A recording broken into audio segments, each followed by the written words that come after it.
बुलेटिनच्या सुरुवातीला एक मोठी बातमी आहे। मुलांना घरांच्या 4 भिंतीतून बाहेर पडून पुन्हा शाळेत जाऊ द्या अशी भावना पालकांनी व्यक्त केली आहे।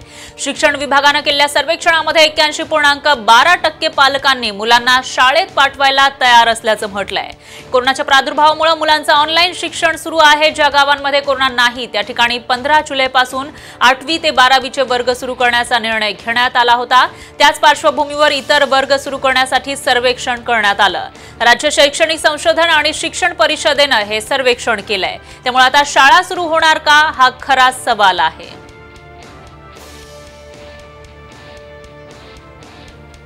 मुलं घरच्या शिक्षणाला कंटाळलेत, म्हणजे ऑनलाईन शिक्षण घेत असताना त्यांच्याबरोबर इतर मुलांबरोबर शेअरिंग होत नाही, डिस्कशन होत नाहीत आणि इवन सगळी मुलं दंगा करतात। त्यामुळं त्यांना सगळ्यांना म्यूट केलं जातं आणि मग शंका विचारायची असल्यास शिक्षकांना ती शंका विचारू शकत नाहीत खूप वेळेला।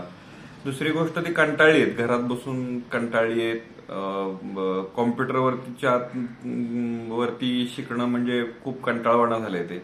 तर त्यांना शाळेत जायचंय असं खूप वेळा म्हटलं जातं मुलांकडून।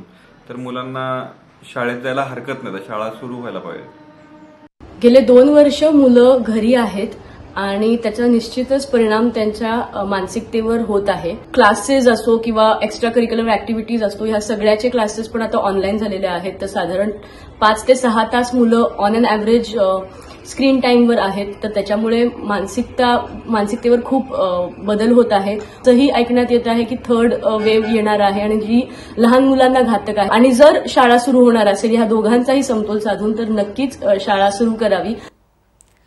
शाळा सुरू करावी आणि लहान मुलांना तिथं जाऊ द्यावं अशी मागणी होताना दिसते। आणि याच विषयावर पुण्यातील पालक, विद्यार्थी आणि त्यांच्या आजी आजोबांशी बातचीत केली आहे आपल्या प्रतिनिधी प्राची कुलकर्णी यांनी। मुलाची शाळा सुरू झाली आहे, शेजारी पालक ऑफिसला लॉग इन करून बसलेत, तर दुसऱ्या मुलीचा अभ्यास चालू आहे। सध्या कोणत्याही घरांमध्ये दिसणारं हे प्रातिनिधिक चित्र कोविडचा सगळा काळ सुरू झाला आणि त्यानंतर शाळा ऑनलाईन झाल्या तेव्हापासनं या मुलांच्या शाळा सुरू आहेत त्या अशाच घरात बसायचं, कम्प्युटर किंवा फोनवरनं लॉग इन करायचं आणि त्यानंतर अभ्यास होतो तो सगळा याच माध्यमातून। साहजिकच पालकांची जबाबदारी सुद्धा वाढलेली आहे। सगळ्याच पालकांना बसावं लागतं आहे, क्लासेस अटेंड करतायत का नाही मुलं ते बघत, त्यांचा नेमका काय अभ्यास होतोय ते बघत। आणि यामुळेच की काय, जवळपास 81% पालकांनी राज्य सरकारने केलेल्या सर्वेक्षणात असं मत नोंदवलेलं आहे की शाळा पुन्हा सुरू करायला हव्यात। काय नेमकं म्हणणं आहे पालकांचं, काय मुलं म्हणतात, आपण त्यांच्याकडनं जाणून घेऊयात। किती दिवस झाले ऑनलाईन शाळा चालू आहे आणि ऑनलाईन शाळा आवडते का शाळेत जायचं? मला शाळेत जायला जास्त आवडतं ऑनलाईन शाळेच्या ऐवजी, कारण काही ऑनलाईन शाळेमध्ये मित्रमैत्रिणींना भेटता येत नाही, काही मज्जा करता येत नाही ना, आणि नुसतं स्क्रीन समोर बसायचं, अजिबात मज्जा येत नाही ऑनलाईन शाळेत। हो। मग कोरोनाची भीती नाही का वाटत? वाटते, पण आता वॅक्सिन्स पण आता होतच। तुला जायचंय शाळेत का घरनं शाळा आवडतीये? जायचं तर आहेच आहे, पण घरनं आणणं काही ऍक्च्युली प्रॉब्लेम असा नाहीये, पण बाहेर गेलं तर जास्त आवडेल शाळेत जायला। या पण कोरोनाची भीती वाटते? मास्क लावला तर काय भीती आहे? तुम्हाला काय वाटतं, सुरू करायला हव्यात शाळा? हो, खरंच आता मला वाटतं, कारण मागचं वर्ष मुलांनी खरंच कसं तरी काढलं, म्हणजे अगदी शाळेलाही नवीन होतं, मुलांनाही नवीन होतं। इतका वेळ स्क्रीन टाइम ते एक मेजर प्रॉब्लेम आहे, डोळ्यांचं मुलांची खूप काळजी वाटते। परत लहान मुलांना बसणंही अवघड आहे स्क्रीन समोर बेसिकली इतका वेळ। सो खऱ्या अर्थाने मुलांचं शिक्षण मला असं वाटतं की शाळेत जाऊनच होईल। पण हो, कोरोनाची भीती आहे। मुलं म्हणतात की आम्ही सोशल डिस्टन्सिंग पाळू, आम्ही मास्क लावू, पण मग कोरोना झाला तर काय, ही एक भीती एकीकडे आहेच। पण आता वर्षभर घरी काढल्यावर असं वाटतंय की आपण मुलांना व्यवस्थित ट्रेन करू आणि त्यांना शाळेत पाठवू, जेणेकरून ते त्यांचं शिक्षण खऱ्या अर्थाने एन्जॉय करतील। मुलांना शाळेतच शिक्षण हवं त्याबद्दल काहीच दुमत नाहीये, पण मुलं आज घरी बसून आहेत। पालकांना एक फक्त समाधान वाटतंय की मुलं आपली घरात आहेत आणि त्यांना काही त्रास होणार नाही बाहेरचा, कोरोना वगैरे, ही एक काळजी थोडीशी कमी होते। शाळेत गेल्यानंतर ही काळजी वाढणार आहे। पालकांची.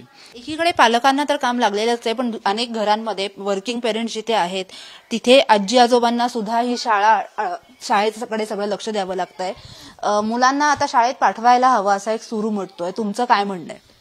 म्हणजे त्यांना गरज आहे शाळेत पाठवायची, कारण शाळेसारखं घरी अभ्यास होत नाही त्यांचा, पण सुरक्षेच्या दृष्टीने घरीच असलेली जास्त चांगली. कोरोनाची भीती वाटते. मुलांना बाहेर, इतक्या छोट्या मुलांना ते सगळं जे नियम पाळू शकत नाहीत ते, म्हणून मी तर म्हणजे याच मताचे. ते नुकसान आहे त्यांचं त्याच्यात, कारण पालकांना वेळ नाही. आमचं आजी आजोबांचं मूल म्हणजे ऐकत नसतात नातू, आईच पाहिजे असते त्यांना. म्हणजे अशी द्विधा असते की पाठवायचं तर कसं, नाही पाठवायचं तर कसं. भीती आहे, पण शिक्षण नीट व्हावं ही सुद्धा इच्छा आहे आणि त्यामुळे जवळपास सगळेच जण म्हणतायत की शाळा पुन्हा सुरू करा. कॅमेरामन संपत मोरेसह प्राची कुलकर्णी, साम टीव्ही, पुणे. यानंतर बातमी आहे नीट परीक्षेची. मेडिकलसाठीच्या नीट परीक्षेच्या प्रश्नपत्रिकेच्या रचनेत बदल करण्यात आलाय. आता 180 मार्क्स ऐवजी 200 मार्क्सची प्रश्नपत्रिका देण्यात येणार आहे. त्यातील 180 मार्क्सचे प्रश्न विद्यार्थ्यांना सोडवावे लागणार आहेत. त्याचप्रमाणे राज्यात परीक्षेसाठी 4 शहरही वाढवण्यात आली आहेत. प्रत्येक विषयासाठी 5 मार्क्सचे पर्यायी प्रश्न आहेत. दरम्यान परीक्षेचा अभ्यासक्रम गेल्या वर्षीप्रमाणेच असणार आहे.